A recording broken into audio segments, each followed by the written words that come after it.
Hey guys, welcome to Daily Screen. Masih dari film Suicide Squad 2 garapan James Gunn, begitu banyaknya karakter yang dimunculkan bersamaan di film ini membuat kita makin bertanya-tanya siapa sajakah mereka ini. Ada banyak sekali karakter yang bisa dieksplorasi lebih jauh lagi. Dengan durasi 2 jam dan jumlah karakter yang cukup banyak ini, sebenarnya membuat kedalaman cerita di film ini masih terasa kurang, termasuk dengan backstory dari masing-masing karakter yang masih minim. Nah, di video kali ini, Daily Screen akan mencoba membahas origin story dari karakter yang punya keunikan tersendiri. Salah satunya, tentu saja Polka Dot Man. Faktanya seorang David Dalmatian saja ketika pertama kali diajak untuk casting di proyek film ini, sama sekali tidak mengenali karakter yang akan ia perankan. Namun dengan visi James Gunn yang sangat kuat, sehingga meyakinkan dirinya untuk bisa bergabung di film The Suicide Squad ini. So sekarang pertanyaannya, siapa sosok Polka Dot Man ini? So, tanpa berlama-lama lagi, inilah dia asal-usul dari Polka Dot Man. Abner Creel adalah sosok di balik kostum yang dipenuhi dengan motif totol-totol ini.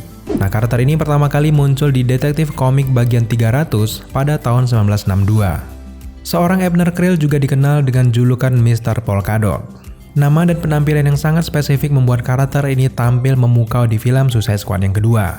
Kostum Polka Dot Man ini lahir di era Silver Age di dunia komik, di mana nyaris setiap karakter menggunakan kostum dengan tema gimmick.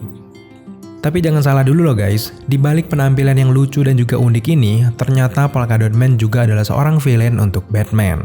Ya, meskipun memang kelasnya hanya sebagai minor villain, tapi dia juga memiliki kekuatan yang sangat luar biasa. Meskipun dia hanya sebagai seorang minor villain, bukan berarti Polka Dot Man ini tidak memiliki cerita yang menarik. Kehadiran Polka Dot Man sendiri memang didasari oleh kemunculan Batman di Gotham City setelah tidak lama ia memutuskan untuk menjadi pelindung kotanya itu. Ternyata sebagai penjaga Gotham, Batman justru menginspirasi para penjahat yang awalnya tidak berbahaya untuk mengupgrade dirinya sendiri. Nah, para penjahat itu muncul dengan kostum mereka masing-masing hingga Gotham menjadi sarang villain di DC Universe. Salah satunya tentu saja sosok Polka Dot Man ini. Abner Creel turun ke jalanan Gotham ikut berkontribusi melakukan aksi kriminal. Nah, ternyata aksinya itu berhasil diendus oleh Robin. Kostum Polka Dot Man ini bisa dibilang serbaguna. Ia bisa mengubahnya menjadi senjata mematikan atau juga dengan kendaraan yang berbentuk aneh.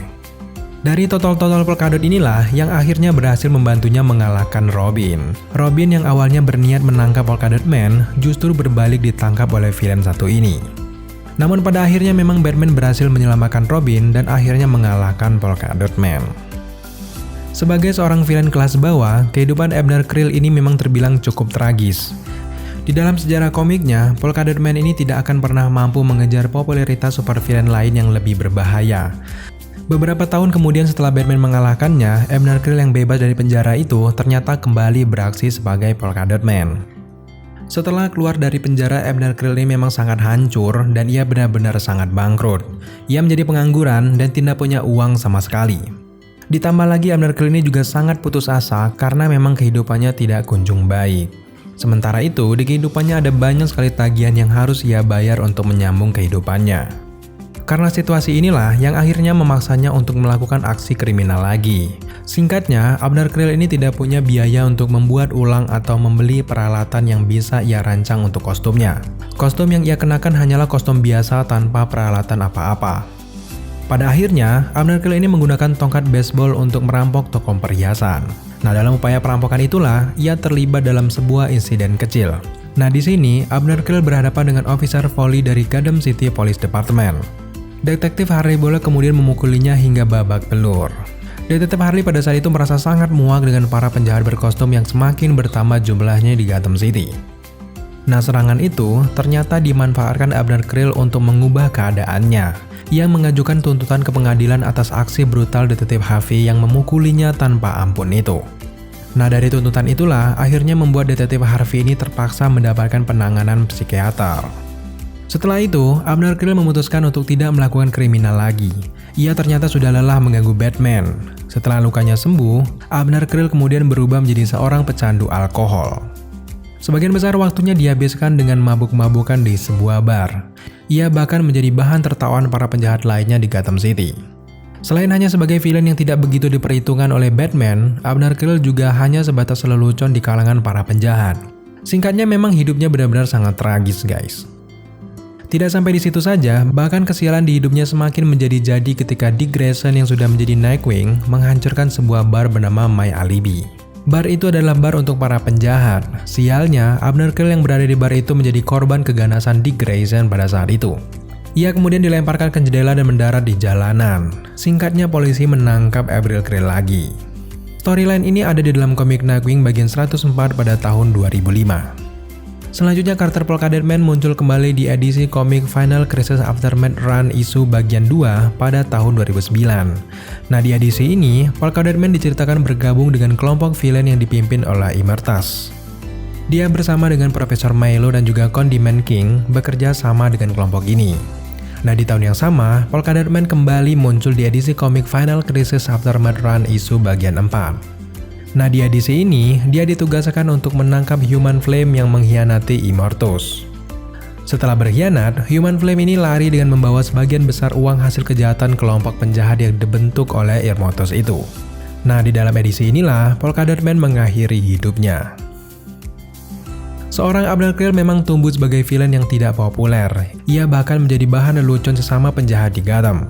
Tidak hanya sampai di situ, kematiannya pun sangat konyol. Kejadian itu terjadi saat ia bertarung dengan Human Flame.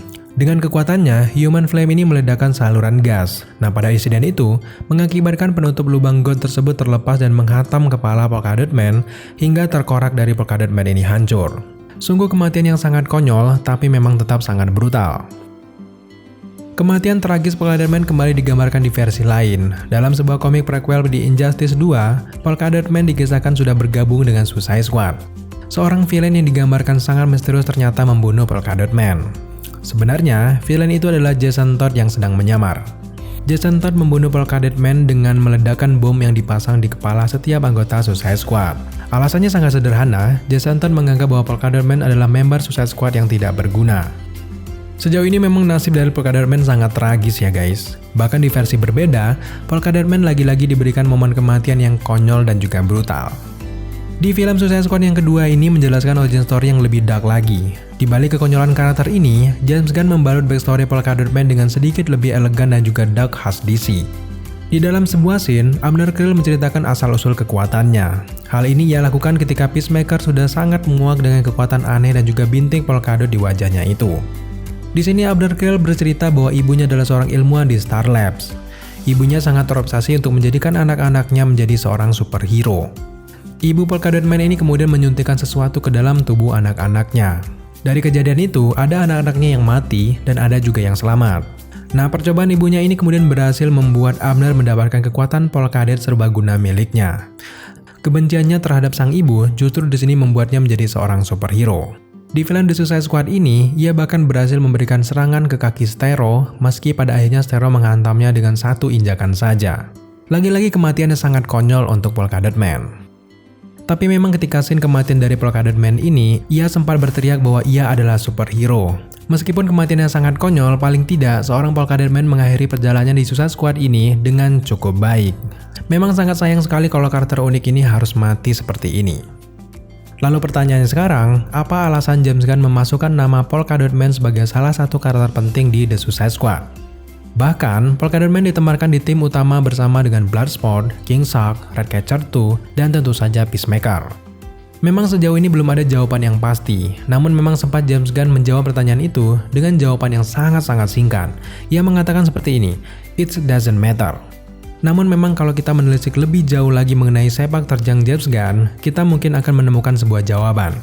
Mari kita belajar dari Guardian of the Galaxy. James Gunn berhasil menaikkan pamor dari para karakter Marvel yang tadinya tidak populer.